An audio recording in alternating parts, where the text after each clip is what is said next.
Hello friends, চলে এসেছি কিন্তু আবার একটা নিউ ব্লগ নিয়ে। তো এই দেখো, সকালবেলা উঠেই তো আমি আগে চা করে নিয়েছি, আর এই চাটা খেয়ে কিন্তু আমি বেরোবো বলতে মেয়েকে নিয়ে ডাক্তারের কাছে যাব। আর চাটা খেয়ে এই যে রেডি হয়ে আমরা কিন্তু ডাক্তারের কাছে চলেও এসেছি। আর মা কিন্তু সকালবেলায় এসে টোকেন নিয়ে নিয়েছিল, মানে নাম লিখিয়ে স্লিপ নিয়ে নিয়েছিল। তো এখানে এই দেখো, আর আমার মেয়ে তো এখানে এসে প্রথমে সবাইকে দেখছিল, মানে হয়তো চিনতে পারছিল না এইসব কিছু কারণে। তো ভালো করে দেখছিল, বসেছিল। আর এই ছোট্ট ছোট্ট চেয়ারগুলো না ওদের জন্যই বানানো, যাতে বাচ্চারা এসেও বসতে পারে। আর আমি তো এখানে ওকে দেখছিলাম ও কী করছে। প্রথমে একা একা এইভাবে চেয়ারে বসলো, ওই জন্য একটু ভয়ও লাগছিল যদি পড়ে যায়, তবে ও বসেছিল ভালোই ধরে। আর খানিকক্ষণ বসার পর পাশে একটা বাচ্চা ছিল, তো ওই বাচ্চাটা আমার কাছে আসবে আসবে করছিল, আমি নিচ্ছিলাম না যদিও প্রথম দিকে, কারণ মেয়ে কাঁদে এই জন্য। আর এখানে এই মেয়েটা, মানে এই বাচ্চাটা আমার মেয়েকে দেখে বারবার খেলতে আসছিল, ওর সাথে খেলবে বলে। তো যেই মা ক্যামেরা নিয়ে গেছে ও লজ্জা পেয়ে গেছে। আর এখানে দেখো, ও তো আসবে আসবে করলো, লাস্টে আমারও খারাপ লাগছিল, তো আমি কোলে নিয়েই নিলাম। আর মেয়ে কাঁদেনি, চুপচাপই ছিল, ওই জন্য মানে ওই বাচ্চাটা অনেকক্ষণ আমার কাছে ছিল, কোনো সমস্যা করেনি। আর তারপরে দেখো আমার মাকে টানছিল, মায়ের কোলে যাবে।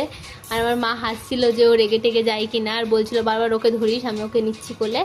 তো আমি ওর দিকে খেয়াল রাখছিলাম, আর ও আবার মায়ের কোলে চলে গেল। ওই বাচ্চাটাও খুব কিউট ছিল, আর সবার সাথে খুব ভালো মানে মিশছিল, সবার কোলে যাচ্ছিল। ওর মা ছিল তবুও সবার কোলে যাচ্ছিল।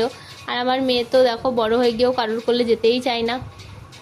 আর এখানে দেখো আমার মেয়ে ওকে দেখে হাসছে, আমরা জোর করে ওর হাত ধরিয়ে হ্যান্ডশেক করাচ্ছিলাম, বললাম এই দেখো তোমার বান্ধবী, হ্যান্ডশেক করো হ্যান্ডশেক করো। আর এখানে এই যে হেঁটে বেড়াচ্ছে। তারপর খানিকক্ষণ তো এই যে টিভি, ওখানে যেহেতু টিভি চলছিল, ওই চেয়ারটা ধরে ধরে টিভি দেখছিল।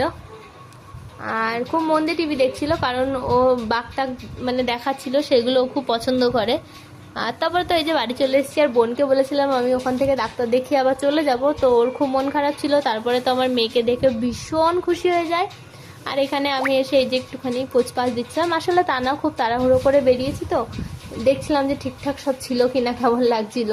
আর এখানে দেখো আমার বোন তো আমার মেয়েকে নিয়েই খেলা করা শুরু করে দিয়েছে। আর আমার মেয়ের এই যে দুষ্টুমি শুরু, মানে ও মোটামুটি এখন হাতের কাছে যাই পায় সব কিছু নিয়েই ওর খেলতে হয়, না দিলে প্রচণ্ড বায়না করে, কান্না করে।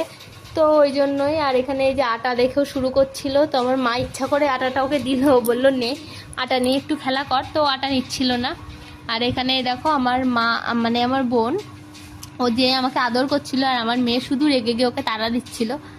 আর আমি তো বলছিলাম সর ওকে কাঁদাস না, আর ও দেখো রেগে গিয়ে বোনকে মারছিল, আর আমাকে আদর করো, তাও করবে না, ওকে মেরেই যাচ্ছে। আর তারপরে আর এদিকে কিন্তু বোন একটা গোলা টাইপসের আইসক্রিম বানিয়েছিল, মানে থামস আপ গ্লাসের মধ্যে ভরে। তারপর কিন্তু মা আমার জন্য ব্রেকফাস্ট নিয়ে এসেছিল, আর ব্রেকফাস্টে কিন্তু লুচি, ডাল আর চা ছিল। আর বুনু কিন্তু এখানে গামলা ধরে নিয়ে বসে গেছিলো, আমি থালায় নিয়ে খাচ্ছিলাম। তো ভালো লাগলে অবশ্যই লাইক কমেন্ট শেয়ার করো। Tata, bye bye and take care.